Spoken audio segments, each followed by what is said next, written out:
All right, I'm going to give you my review of the Royal Enfield Scram 411.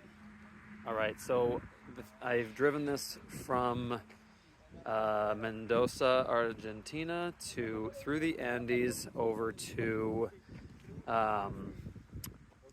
way over to Valparaiso and Vina del Mar, and now we're on our way back. We're still in Chile, and here are my thoughts on it.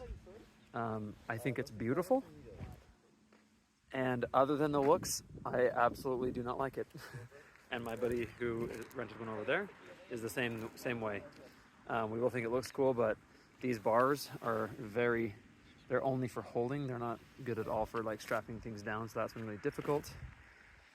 And it's the most gutless thing I've ever been on. That's not true. I drove a 150 that was pretty gutless in Colombia, but they just do not have any power. We're just full throttling it, really struggling to get up to 120 kilometers an hour, which is like, what's 120 kilometers an hour, like 80 miles an hour?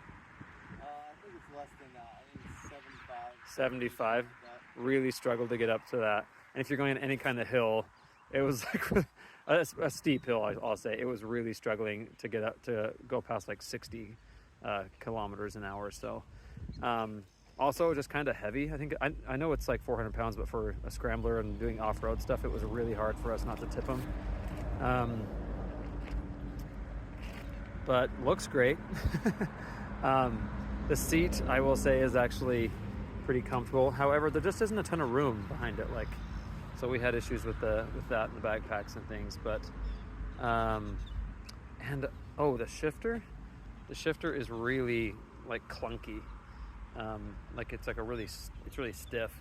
He didn't feel this way, my buddy, but I do. The clutch is like really, really tough, really stiff.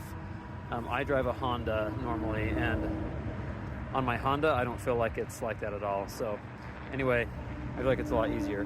That's my quick review. If you're looking to getting one of these, I would say do not get one. You will be disappointed with the speed. Even if it's a beginner bike, within like a few weeks, I think you'll outgrow it. Anyway, those are my thoughts. A couple of other things I forgot to mention.